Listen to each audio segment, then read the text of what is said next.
আমার যা সাইফুল বারী টিটুর কাছে একটা কোয়েশন, আপনার যোগ্যতা কি? আর আপনার কি লজ্জা লাগে না ভাই? ন্যূনতম একটা লজ্জা লাগা উচিত তো ভাই। কিন্তু এই কথাটা বলা লাগে সাইফুল বারী টিটু আমার এক্স টিমমেট, ওরে পারলে জুতা থেকে নামাও।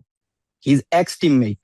রোজারিও মিকেলকে বাদ দিচ্ছে কারণ হচ্ছে ল্যাঙ্গুয়েজ ভেরিফাই করছে তাদের কাছে। যখন রোজারিও মিকেলও নাই, যখন হচ্ছে ওই কোলম্যানও নাই, তখন বার্নস্টোককে নিবে না, কারণ বার্নস্টোকে নাকি তখন চাহিদা বেড়ে গেছে, তখন নাকি সে একটা হিউজ অ্যামাউন্ট চেয়ে বসছে ফেডারেশনের কাছে। মানে মানে এত মানে এত প্রফেশনালিজম ছাড়া একটা ফেডারেশন কিভাবে চলে, মানে আমি বুঝি না। আপনারা দেশের বাইরে থেকেও কিন্তু এই আন্দোলন বলি বা কোচ নিয়ে নিয়োগের ব্যাপারটাতে একেবারে শুরু থেকেই ছিলেন। পুরো অভিজ্ঞতাটা আপনাদের জানতে চাই যে কেন কোলম্যান হলো না, কেন বার্ন স্টোক হলো না, মানে বাফুফে কেন আসলে টমাস ডুলিকে বেছে নিল? এখানে টাকা বাঁচানোর কোনো মিশন, নাকি এখানে অন্য কোনো ব্যাপার রয়েছে, কি মনে হয়?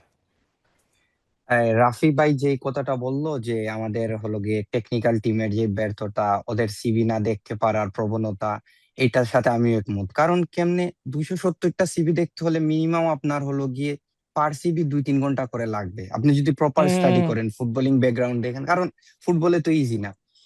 তো আপনি বাফুরের কর্মকর্তারে জিজ্ঞাসা করেন টমাস ডুলি কোন দিন কোচিং কোচিং ক্যারিয়ার স্টার্ট করছে।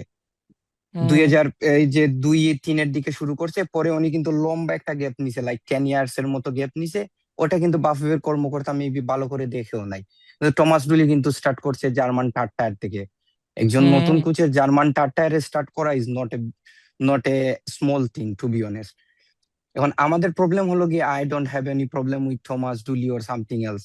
আমার কথা টমাস হলো গিয়ে ডুলির আপনি সঙ্গে আমার কিন্তু কে, আমাদের কোনো সমস্যা নাই, এটা কোনো এইটাই কোনো হলো কোনো মেইন ব্যাপার। প্রবলেম নাই ভাই। এক্স্যাক্টলি, হুম। এক্স্যাক্টলি। কালকে যদি জবটা আমারে দেওয়া হয় আমি নিবো ভাই, প্রবলেম কি? হুম। হুম। আমারে হুম। আপনি যোগ্য মনে করে জব দিছেন, ডাজেন্ট ম্যাটার আমি ওইটা অযোগ্য। এখন কিন্তু প্রবলেমটা ব্যাপারটা হলো হচ্ছে গিয়ে আমার, অন্য কারো নাম কেন আসলো, এবং সেখানে তারা তো ইয়েস, কনফার্মই হয়ে গিয়েছিল, তাহলে কেন আবার উনি থার্ড একটা চরিত্র এসে ঢুকে গেলেন?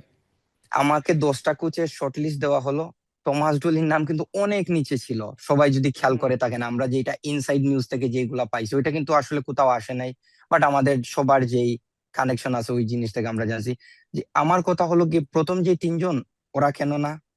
ওইটার কোনো এখন পর্যন্ত কোনো এটা স্টেটমেন্ট আসছে? কোথাও আসে নাই। মিজান ভাই স্টেটমেন্ট দিছে কি জানেন? একজন স্টেটমেন্ট দিছে, একজনের সাথে আমার কথা হয়েছিল। তারা রোজারিও মিকেলকে বাদ দিচ্ছে কারণ হচ্ছে ল্যাঙ্গুয়েজ ভেরিফাই করছে তাদের কাছে। ও যে মাই গুডনেস। ব্রাজিলিয়ান, হ্যাঁ হ্যাঁ, সেকেন্ডটা শুনেন না, সেকেন্ডটা হচ্ছে ওই এজেন্ট ফি। থার্ডটা কি দিছে জানেন? থার্ডটা হচ্ছে যখন রোজারিও মিকেলও নাই, যখন হচ্ছে ওই কোলম্যানও নাই, তখন বার্নস্টোককে নিবে না, কারণ বার্নস্টোকে নাকি তখন চাহিদা বেড়ে গেছে, তখন নাকি সে একটা হিউজ অ্যামাউন্ট চেয়ে বসছে ফেডারেশনের কাছে।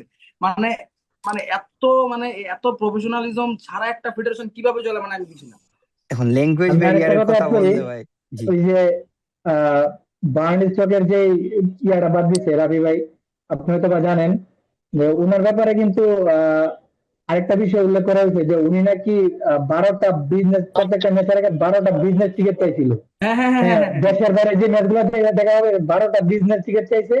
পাশাপাশি প্লেয়ারদের সাথে সে যাবে না, সে এক্সট্রা করে প্রাইভেট বিমানে করে নাকি ওই দেশে যাবে এটা খেলার। এটা কি এগুলো আসলে বিশ্বাসযোগ্য? কতটুকু এটা কি যুক্তি, বিশ্বাসযোগ্য আসলে? কতটা যুক্তি, ভাই কতটা এ ভাই যুক্তির আসলে এটা আসলে মানে বলার এখন কিছু না এখানে।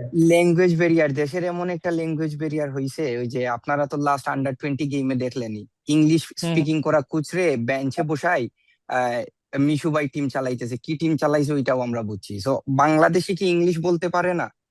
হুম। হুম। ইংলিশ হুম। আমাদের সেকেন্ড ল্যাঙ্গুয়েজ ভাই। হুম। এখন এগুলা হলো গিয়ে আপনি আপনি চাইলে 100টা লজিক দিতে পারবেন যে এই হয় না, বাট প্রবলেমটা হলো গিয়ে টেকনিক্যাল টিমের কি যোগ্যতা আছে আজকের।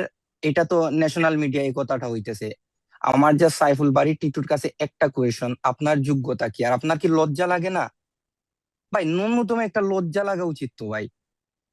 যেই পোলাপাইন সারা দিন হলো গিয়ে, ভাই সবার সবার প্রফেশনাল লাইফে বিজি, নিজের ক্যারিয়ার নিয়ে বিজি, তারপরও ফুটবল। এই যে ওয়ালিউল্লাহ ভাই বলল যে আমরা বাঙালিরা সবচেয়ে যে স- মানে হেভি নেশা যেটা করতেছি ফুটবলের নেশা।